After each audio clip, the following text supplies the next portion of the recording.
അങ്ങനെ ധനുഷ് എഴുതി സംവിധാനം ചെയ്ത രായൻ പടം കണ്ടു. സൺ പിക്ചേഴ്സ് കലാനിധി മാറനാണ് ഇതിന്റെ പ്രൊഡ്യൂസർ. ഒരു ആക്ഷൻ ത്രില്ലർ എന്ന് പറയാൻ പറ്റത്തില്ല, ഒരു ആക്ഷൻ ഡ്രാമയാണ് പടം. ധനുഷാണ്ട് പിന്നെ പ്രത്യേകിച്ച് പറയേണ്ട കാര്യമില്ലായിരുന്നു, അടിപൊളി ആക്ടിങ് ആയിരുന്നു. ആളുടെ റോള് നന്നായിട്ട് ചെയ്തിട്ടുണ്ട്. കഥ തുടങ്ങുന്ന ഒരു ബ്ലാക്ക് ആൻഡ് വൈറ്റിൽ നിന്നാണ് തുടങ്ങുന്നത്. ഒരു ഫ്ലാഷ് ബാക്ക് കാണിക്കുന്നു. അതേ തമിഴ് തെലുങ്ക് പടങ്ങളിലൊക്കെ പണ്ടത്തെ ആ ക്ലീശ കാണിക്കത്തില്ലേ, അപ്പനും പോകുന്നു മൂത്ത മോന് ഇളയ മക്കള്. മൂത്ത മോനാണ് ബാക്കിയുള്ള അനിയന്മാരെയും ഒരു പെങ്ങളുണ്ട്, പെങ്ങളെയും നോക്കുന്നത്. നാട്ടിൽ നിന്ന് നാട് വിട്ട് ചെന്നൈ വരുന്നു, സന്തോഷമായിട്ട് ജീവിക്കുന്നു. പക്ഷെ അവിടെ നടക്കുന്ന ഒരു ഗാങ്സ്റ്റർ ടീമുണ്ട്. അതിനിടയ്ക്ക് പോയി ഇവന്റെ ഒരു അനിയൻ പെടുന്നതും അതിനകത്ത് പിന്നെ ധനുഷ് ഇൻവോൾവ് ആവുന്നതും പിന്നെ ഇവർ ബ്രദേഴ്സ് തമ്മിലുള്ള പ്രോബ്ലവും.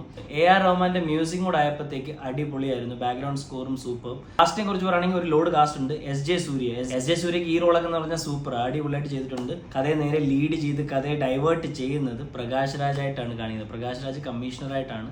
പടത്തെ കുറിച്ച് പറയുകയാണെങ്കിൽ നമ്മൾ ഇങ്ങനത്തെ കുറെ പടങ്ങൾ കണ്ടിട്ടുണ്ട്. ടെക്നിക്കാലിറ്റി നോക്കുവാണെങ്കിൽ നല്ല രീതിയിൽ ഇതിനെ എക്സിക്യൂട്ട് ചെയ്തിട്ടുണ്ട്. ഓം പ്രകാശ് ആണ് ഇതിന്റെ സിനിമാറ്റോഗ്രാഫി. മാരിയൊക്കെ ചെയ്ത് ഇതേ സിനിമാറ്റോഗ്രാഫറാണ്. Editing Prasanna GK.